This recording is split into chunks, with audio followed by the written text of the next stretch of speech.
स्वागत है आप सभी का मंथली करंट अफेयर के इस वीडियो में अगस्त 2024 महीने के सारे महत्वपूर्ण करंट अफेयर को डिस्कस करेंगे। इससे पहले अप्रैल, मई, जून, जुलाई इन सारे महीनों का भी करंट अफेयर का वीडियो डाल चुका हूँ इस चैनल पे। आप उन सारे वीडियोस को भी देख सकते हैं। और ये एक जस्ट समरी है, मतलब डेली करंट अफेयर नहीं है, जस्ट समरी है। 100-150 महत्वपूर्ण क्वेश्चन को सिलेक्ट किया हूँ इसमें, जो कि आने वाले किसी भी एग्जाम के लिए महत्वपूर्ण होंगे। तो चलिए शुरू करते हैं। पहला क्वेश्चन है, 8 कोर सेक्टर उद्योगों द्वारा औद्योगिक उत्पाद सूचकांक में कितना प्रतिशत योगदान दिया जाता है। तो जो 8 कोर सेक्टर माने जाते हैं उसमें जो इसका कितना प्रतिशत योगदान होता है, तो ये होता है 40%। तो इसमें जो आठ गो कोर सेक्टर है उसमें कौन कौन सा सेक्टर आता है, तो उसको भी एक बार देख लेते हैं। पहले तो है सीमेंट, कोयला, कच्चा तेल, बिजली, उर्वरक, प्राकृतिक गैस, रिफाइनरी और स्टील। ये सब जो है 8 कोर सेक्टर उद्योग में आता है। अगला क्वेश्चन है, प्रधानमंत्री नरेंद्र मोदी ने 30 अगस्त 2024 को वाधवान बंदरगाह की आधारशिला कहाँ रखी। तो वाधवान बंदरगाह जो है इसकी आधारशिला रखी है नरेंद्र मोदी ने महाराष्ट्र के पालघर में। अगला क्वेश्चन है, महिला एशियाई चैंपियन ट्रॉफी 2024 जो कि 11 नवंबर से लेके 20 नवंबर तक होगी, ये कहाँ आयोजित की जाएगी। तो ये की जाएगी राजगीर, बिहार में। अब है 28 अगस्त 2024 को केंद्रीय औद्योगिक सुरक्षा बल यानी CISF का महानिर्देशक किसे नियुक्त किया गया है। ये नियुक्त किया गया है राजविंदर सिंह भट्टी। राजविंदर सिंह भट्टी अभी फिलहाल बिहार के DGP थे, director general of police, but अब इनका ट्रांसफ़र यहाँ से हो गया है और ये CISF के डायरेक्टर जनरल बन गए हैं। तो अब जो बिहार में भी नया DGP बना है, इनका नाम है आलोक राज। अगला क्वेश्चन है, 28 अगस्त 2024 को सीमा सुरक्षा बल यानी BSF का महानिर्देशक किसे नियुक्त किया गया है। तो ये किया गया है दलजीत सिंह चौधरी को।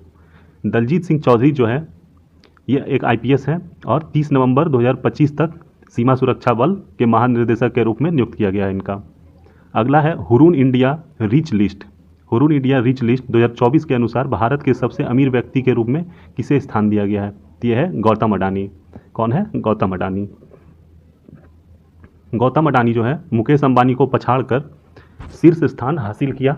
उनकी संपत्ति 95% बढ़ के लगभग 11.6 लाख करोड़ हो गई है।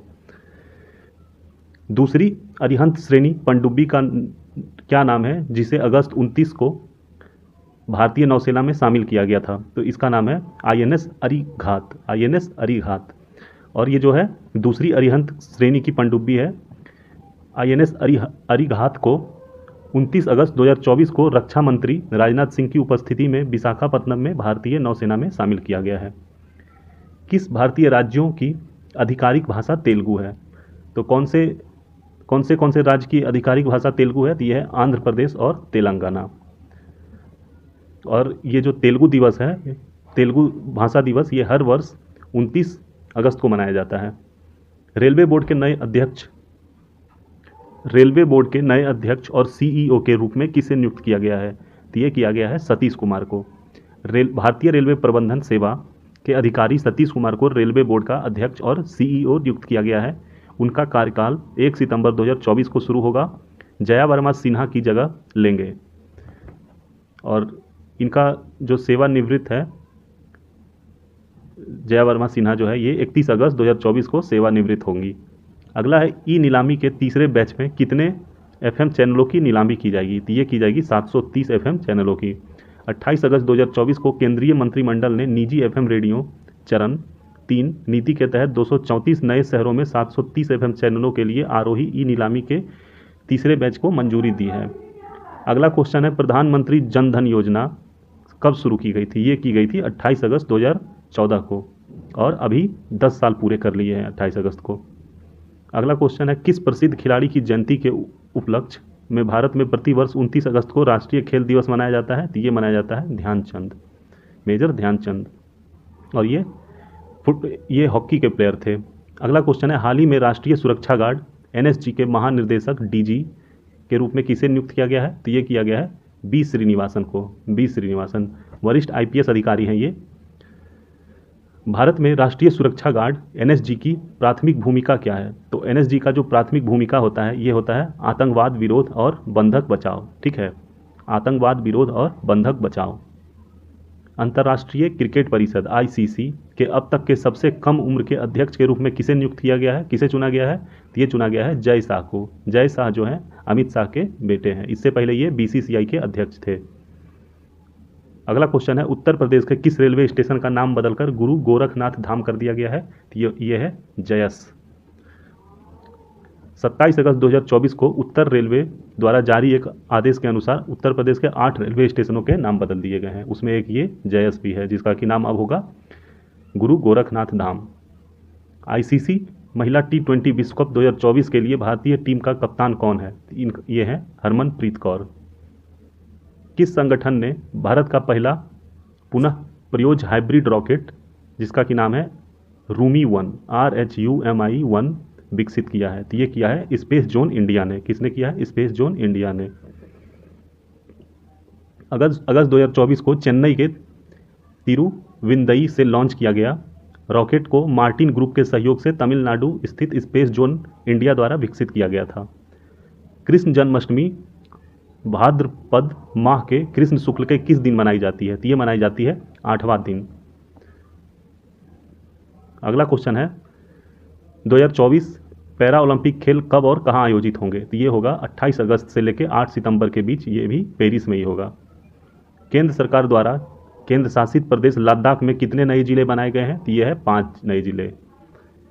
केंद्र सरकार ने केंद्र शासित प्रदेश लद्दाख में 5 नए जिले के गठन की घोषणा की जिसका कि नाम है जास्कर, द्रास, साम, नुब्रा और चांगथांग। वर्तमान में लद्दाख में 2 जिले हैं, लेह और कारगिल। अब टोटल 7 हो गए। प्रतिवर्ष 1 लाख रुपए से अधिक कमाने वाली जिन महिलाओं को प्रधानमंत्री द्वारा सम्मानित किया गया उन्हें कौन सी उपाधि दी गई? तो इनको उपाधि दी गई है लखपति दीदियाँ की। कौन सी उपाधि? लखपति दीदी। 25 अगस्त 2024 को प्रधानमंत्री नरेंद्र मोदी ने महाराष्ट्र के जलगांव में 11 लाख नई लखपति दीदियों को प्रमाण पत्र वितरित किए हैं। टेलीग्राम के नए संस्थापक और सीईओ कौन है? तो इनके जो सीईओ हैं और संस्थापक इनका नाम है पॉवेल ड्यूरोव। और हाल ही में इनको फ्रांस के पुलिस ने गिरफ्तार कर लिया था फ्रांस में। बोइंग अंतरिक्ष यान में खराबी के कारण ISS पर फंसे कौन से अंतरिक्ष यात्री फरवरी 2025 में स्पेस एक्स के साथ पृथ्वी पर लौटने वाले हैं? तो इनका नाम है सुनीता विलियम्स और बेरी बिलमोर। सुनीता विलियम्स और बेरी बिलमोर। 2024 में चेंगदू चीन में एशिया अंडर 17 और अंडर 15 जूनियर बैडमिंटन चैंपियनशिप में अंडर 15 लड़कियों का एकल खिताब किसने जीता? तो ये जीता है तन्वी पात्री ने। सरकारी कर्मचारियों के लिए लाभ के संदर्भ में यूपीएस का क्या अर्थ है? तो इसका अर्थ है एकीकृत पेंशन योजना। एकीकृत पेंशन योजना। केंद्रीय मंत्रिमंडल ने 24 अगस्त 2024 को केंद्र सरकार के कर्मचारियों के लिए एकीकृत पेंशन योजना यानी यूपीएस को मंजूरी दे दी है। कर्मचारियों की मृत्यु के बाद उनकी पेंशन का सुनिश्चित पारिवारिक पेंशन प्रतिशत क्या है? तो यह है 60%। यूपीएस के तहत सुनिश्चित पेंशन न्यूनतम 25 वर्षों की सेवा के लिए सेवानिवृत्ति से पहले पिछले 12 महीनों के लिए औसत मूल्य का 50% होगा। किस देश ने अंडर 17 विश्व कुश्ती चैंपियनशिप 2024 में महिला कुश्ती में पहला टीम खिताब जीता है? तो यह है भारत। भारतीय महिला टीम ने ओमान जॉर्डन में अंडर 17 विश्व कुश्ती चैंपियनशिप जो कि 19 से लेकर 25 अगस्त में जापान 146 रैंक और कजाकिस्तान 79 अंक से आगे रहते हुए 185 अंकों के साथ अपना टीम पहला खिताब जीत लिया है। अगला क्वेश्चन है अगस्त 2024 में नीरज चोपड़ा ने पुरुषों की भाला फेंक स्पर्धा में दूसरे स्थान पर रहते हुए अपने सीजन का सर्वश्रेष्ठ 89.49 मीटर थ्रो कहाँ हासिल किया? ये किया है पेरिस ओलंपिक में, लॉजेंड डायमंड लीग में। और ये पेरिस ओलंपिक में भी सिल्वर मेडल जीते हैं इस बार, पिछले बार गोल्ड जीते थे। अगला है भारत श्रीलंका संयुक्त सैन्य अभ्यास मित्र शक्ति का 10वां संस्करण जो 25 अगस्त 2024 को संपन्न हुआ कहाँ आयोजित किया गया था? तो ये किया गया था आर्मी ट्रेनिंग स्कूल मदुरु ओया श्रीलंका में। ठीक है। अगस्त 2024 में पीएम मोदी की यात्रा के दौरान यूक्रेन के राष्ट्रपति कौन थे? तो यूक्रेन के राष्ट्रपति हैं व्लोदिमीर जेलेंस्की। 23 अगस्त 2024 को नए केंद्रीय गृह सचिव के रूप में किसने कार्यभार ग्रहण किया है? ये है गोविंद मोहन। भारत में राष्ट्रीय अंतरिक्ष दिवस कब मनाया जाता है? तो ये हर साल 23 अगस्त को मनाया जाता है। अंतरिक्ष अन्वेषण में उल्लेखनीय उपलब्धियों, विशेष रूप से भारत की प्रगति को उजागर करने के लिए 23 अगस्त को राष्ट्रीय अंतरिक्ष दिवस मनाया जाता है। किस महत्वपूर्ण घटना के कारण राष्ट्रीय अंतरिक्ष दिवस की घोषणा की गई थी? तो ये है चंद्रयान 3 की सफल लैंडिंग।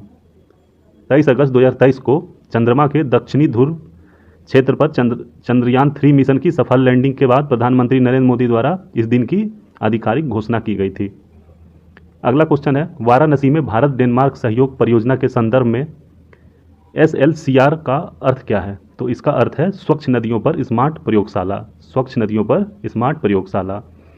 वाराणसी में SLCR परियोजना किस नदी के कायाकल्प पर केंद्रित है? तो यह है वरुण नदी। कौन सी नदी? वरुण नदी। कौन से देश हरित रणनीति साझेदारी में शामिल है जिसके कारण SLCR का निर्माण हुआ है? तो यह है भारत और डेनमार्क।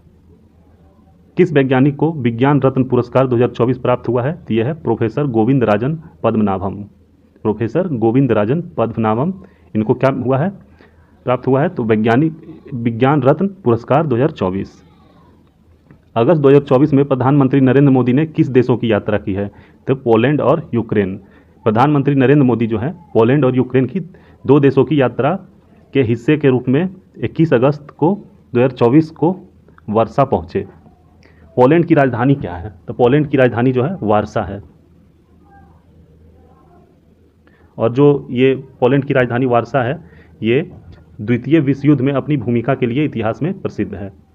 अगला क्वेश्चन है, भारतीय रिजर्व बैंक RBI के वर्तमान गवर्नर कौन है जिन्हें अगस्त 2024 में लगातार दूसरे वर्ष global finance centre banker report card में A+ रेटिंग प्राप्त हुई है? तो यह है शक्तिकांत दास।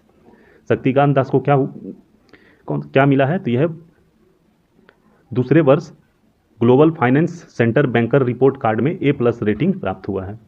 ICC महिला T20 विश्व कप 2024 को बांग्लादेश से संयुक्त अरब अमीरात में क्यों स्थानांतरित किया गया? क्योंकि बांग्लादेश में जो है राजनीतिक अस्थिरता है, इसी के कारण।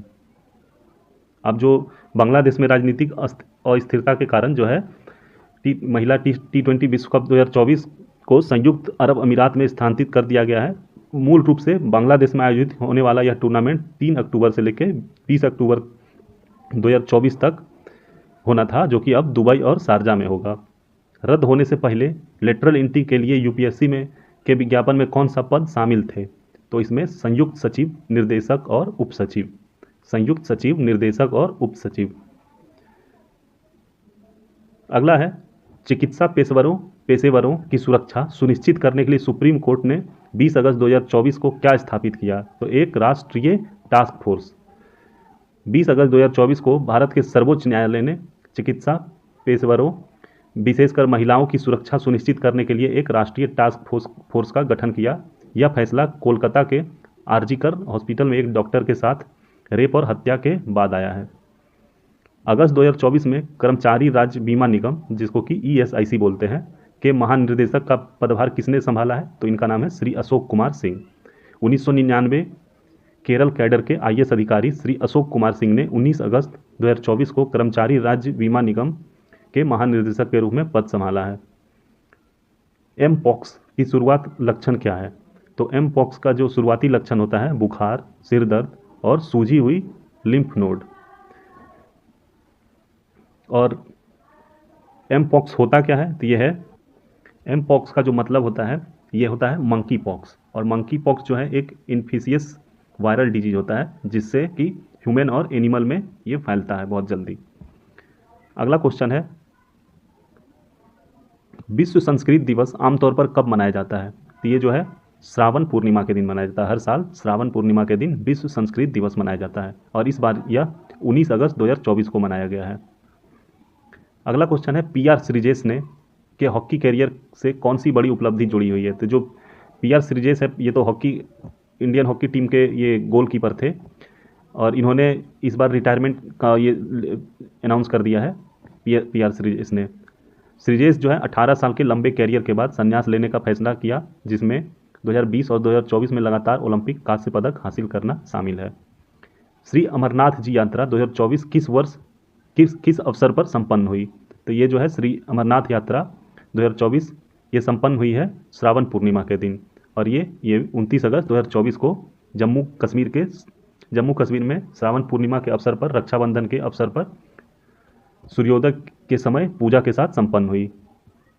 17वां अंतर्राष्ट्रीय पृथ्वी विज्ञान ओलंपियाड जो कि 8 से 16 अगस्त तक हुआ था, ये कहाँ पे आयोजित किया गया था? तो ये किया गया था बीजिंग, चाइना में। और भारतीय छात्रों की एक टीम ने 8 से 16 अगस्त 2024 तक बीजिंग, चाइना में आयोजित 17वें अंतर्राष्ट्रीय पृथ्वी विज्ञान ओलंपियाड में 3 स्वर्ण, 2 रजत और 3 कांस्य पदक जीते।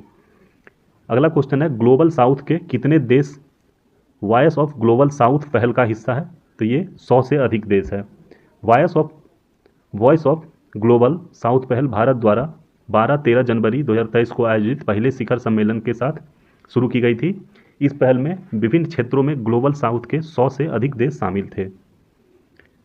फिल्म कांतारा में अपने अभिनय के लिए 17वें राष्ट्रीय फिल्म पुरस्कार में सर्वश्रेष्ठ अभिनेता का पुरस्कार किसे दिया गया है? तो ये दिया गया है ऋषभ शेट्टी को। अगला क्वेश्चन है, किस मलयालम फिल्म ने 17वें राष्ट्रीय फिल्म पुरस्कार में सर्वश्रेष्ठ फीचर फिल्म का पुरस्कार जीता है? तो यह है अट्टम। क्या नाम है इस फिल्म का? अट्टम। आनंद एकार्सी द्वारा निर्देशित मलयालम फिल्म अट्टम ने यौन हिंसा को संबोधित करने वाली सर्वश्रेष्ठ फीचर फिल्म का पुरस्कार जीता है। अगला क्वेश्चन है, जम्मू कश्मीर में 3 चरणों में विधानसभा चुनाव कब होंगे? तो ये 18 सितंबर 2024। जम्मू कश्मीर में 3 चरणों में विधानसभा चुनाव होंगे, जो 18 सितंबर से शुरू होंगे, उसके बाद 25 सितंबर और 1 अक्टूबर को होगा। 37 वर्ष की आयु में थाईलैंड के नए प्रधानमंत्री के रूप में किसे नियुक्त किया गया है? किसे चुना गया है? तो ये है, इनका नाम है पेंटोकटारन सिनावात्रा। 15 अगस्त 2024 को लाल किले पर अपने स्वतंत्रता दिवस के भाषण के दौरान प्रधानमंत्री नरेंद्र मोदी ने किस प्राचीन संस्था की भावना को पुनर्जीवित करने की कोशिश की? तो यह है नालंदा विश्वविद्यालय। प्रधानमंत्री ने उच्च शिक्षा और अनुसंधान को बढ़ावा देकर भारत को वैश्विक शिक्षा केंद्र बनाने की वकालत करते हुए नालंदा विश्वविद्यालय की भावना को पुनर्जीवित किया है। 15 अगस्त 2024 को लाल किले पर अपने स्वतंत्रता दिवस भाषण के दौरान प्रधानमंत्री नरेंद्र मोदी ने किस भविष्य के कार्यक्रम की मेजबानी का सपना व्यक्त किया था? तो यह है ओलंपिक 2036 का जो ओलंपिक है ये इंडिया में हो, इसी के लिए अपना सपना व्यक्त किया था। इसरो द्वारा 16 अगस्त 2024 को श्रीहरिकोटा के सतीश धवन अंतरिक्ष केंद्रों से अपने छोटे उपग्रह प्रक्षेपण यान, जिसका कि नाम है SSLV D3 का उपयोग करके लॉन्च किए गए पृथ्वी अवलोकन उपग्रह का नाम क्या है? तो इसका नाम है EOS 08। भारतीय अंतरिक्ष अनुसंधान संगठन इसरो ने 16 अगस्त 2024 को श्रीहरिकोटा के सतीश धवन अंतरिक्ष केंद्र से अपने छोटे उपग्रह प्रक्षेपण यान SSLV D3 का उपयोग करके EOS 08 पृथ्वी अवलोकन उपग्रह लॉन्च किया। अगला क्वेश्चन है, विनेश फोगाट को पेरिस ओलंपिक में महिलाओं के 50 किलोग्राम फाइनल से अयोग्य क्यों घोषित किया गया? तो ये इसलिए किया गया क्योंकि उनसे 50 किलोग्राम वजन की सीमा पार कर ली थी। विनेश को जब मैच होने वाला था, तो मैच होने से पहले वेट किया जाता है, तो उसमें पाया गया कि इनका जो विनेश फोगाट है, इनका वजन 100 ग्राम अधिक हो गया था, तो इसीलिए इस मैच से निकाल दिया गया इनको।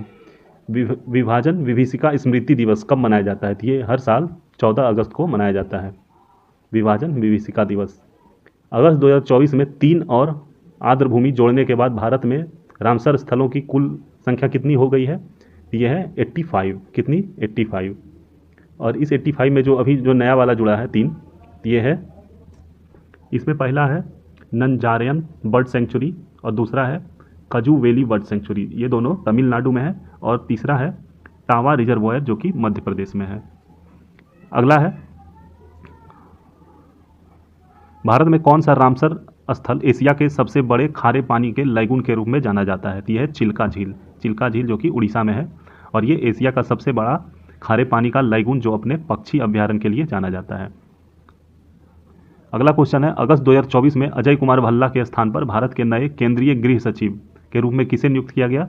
तो इनका नाम है गोविंद मोहन। गोविंद मोहन। 13 अगस्त 2024 को डीआरडीओ ने किस स्वदेशी रूप से विकसित गाइडेड बम ग्लाइड बम का पहला उड़ान परीक्षण सफलतापूर्वक किया है? तो इसका नाम है गौरव।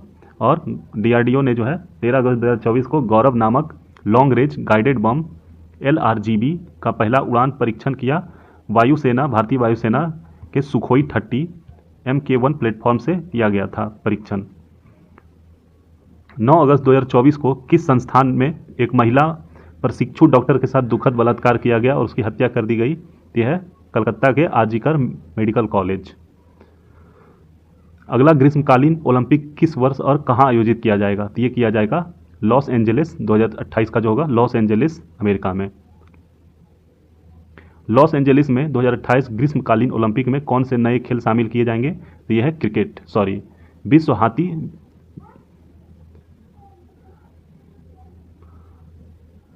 इसमें क्रिकेट ही शामिल किया जाएगा। अगला क्वेश्चन है विश्व हाथी दिवस प्रतिवर्ष कब मनाया जाता है? तो ये मनाया जाता है 12 अगस्त को। हर साल 12 अगस्त को मनाया जाता है हाथियों की सुरक्षा और संरक्षण के लिए।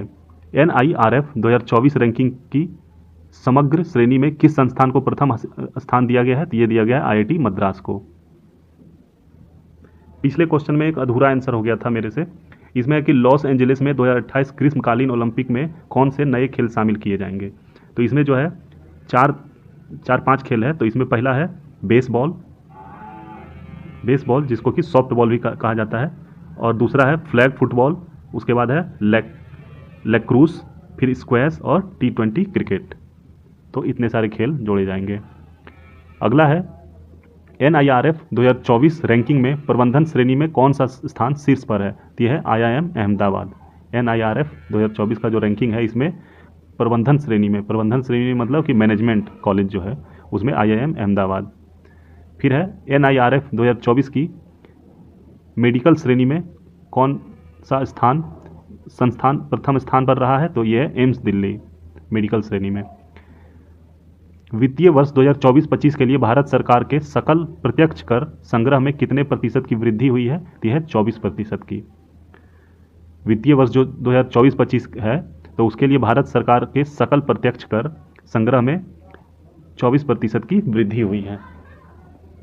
अगला क्वेश्चन है विश्व शेर दिवस प्रतिवर्ष कब मनाया जाता है? तो ये मनाया जाता है हर साल 10 अगस्त को। शेर संरक्षण के बारे में जागरूकता बढ़ाने के लिए प्रतिवर्ष 10 अगस्त को विश्व शेर दिवस मनाया जाता है।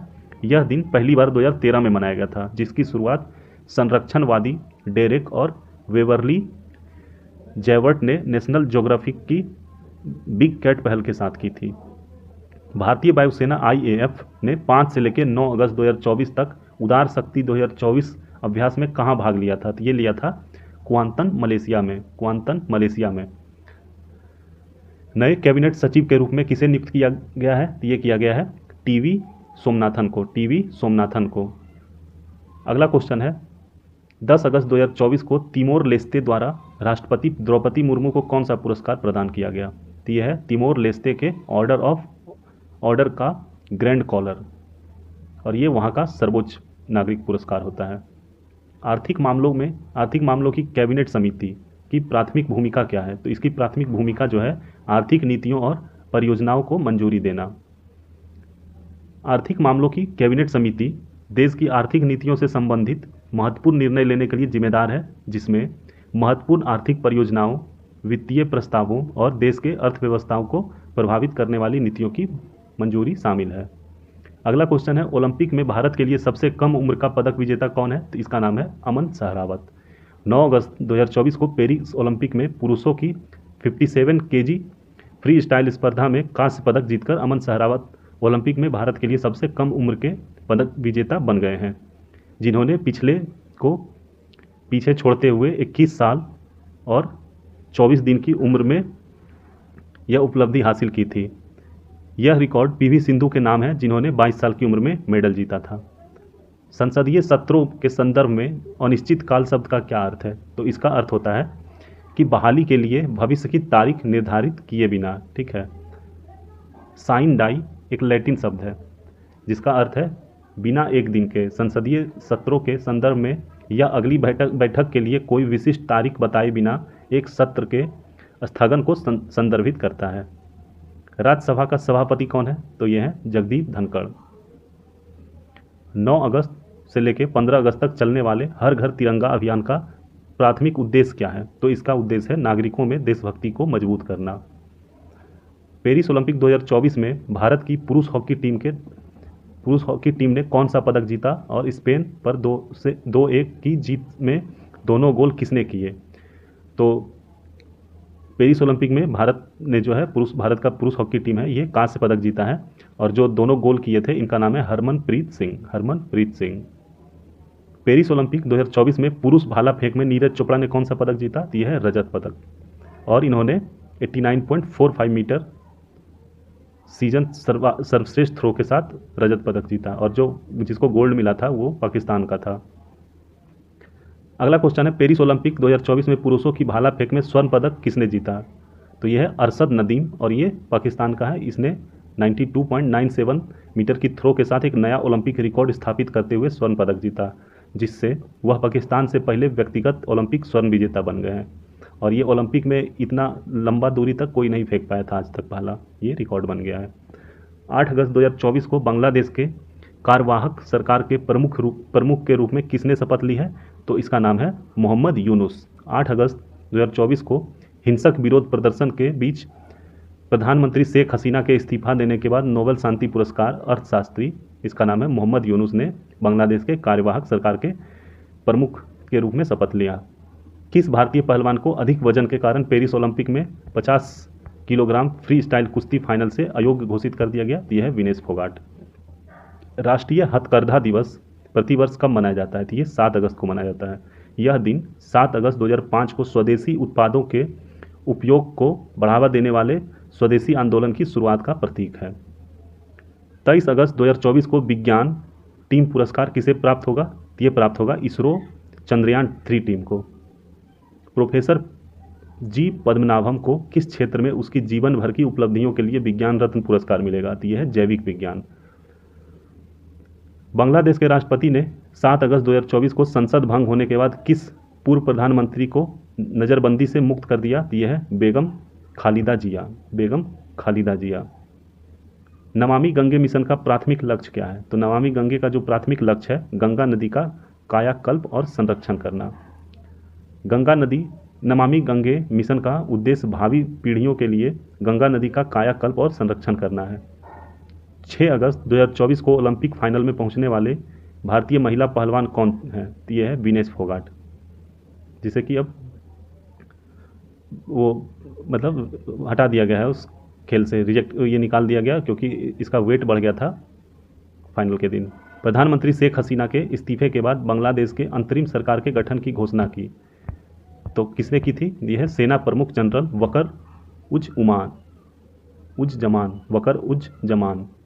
5 अगस्त को हिंसक छात्र विरोध प्रदर्शन के बीच शेख हसीना ने बंगाल के प्रधानमंत्री पद से इस्तीफा दे दिया और एक सैन्य विमान में अपने देश छोड़ दिया। सेना प्रमुख जनरल वकर उज जमान ने उनके इस्तीफे की पुष्टि की, अंतरिम सरकार के गठन की घोषणा की। अगला क्वेश्चन है 2024 में बांग्लादेश में छात्रों के विरोध प्रदर्शन का मुख्य कारण क्या था? तो इसका मुख्य कारण था स्वतंत्रता सेनानियों के रिश्तेदारों के लिए सरकारी नौकरियों में 30% आरक्षण। राष्ट्रपति द्रौपदी मुर्मू को अगस्त 2024 में अपनी यात्रा के दौरान राष्ट्रपति विलियम्स कैटोनिवेरे ने फिजी का कौन सा सर्वोच्च सम्मान प्रदान किया? तो यह है companion of the order of Fiji. राष्ट्रपति द्रौपदी मुर्मू फिजी की 2 दिवसीय यात्रा पर राष्ट्रपति विलियम्स कैटोनिवर द्वारा फिजी के सर्वोच्च सम्मान कंपेनियन ऑफ द ऑर्डर और फिजी से सम्मानित की गई। पेरिस ओलंपिक 2024 में कांस्य पदक के मैच में लक्ष्य सेन को किसने हराया? तो यह है जी जिया ली ने। अंतर्राष्ट्रीय अंतरिक्ष स्टेशन के लिए आगामी भारत अमेरिका मिशन के लिए प्रधान अंतरिक्ष यात्री के रूप में किसे चुना गया है? तो ये चुना गया है विंग कमांडर शुभांशु शुक्ला को। भारतीय वायुसेना के विंग कमांडर शुभांशु शुक्ला को भारतीय अंतरिक्ष अनुसंधान इसरो द्वारा घोषित अंतर्राष्ट्रीय अंतरिक्ष स्टेशन ISS के लिए आगामी भारत अमेरिका मिशन के लिए प्रधान अंतरिक्ष यात्री के रूप में चुना गया है। अगला क्वेश्चन है, पेरिस ओलंपिक में सेमीफाइनल में पहुंचने वाले भारतीय हॉकी टीम ने किस टीम को हराया था? तो ये ग्रेट ब्रिटेन को हराया था।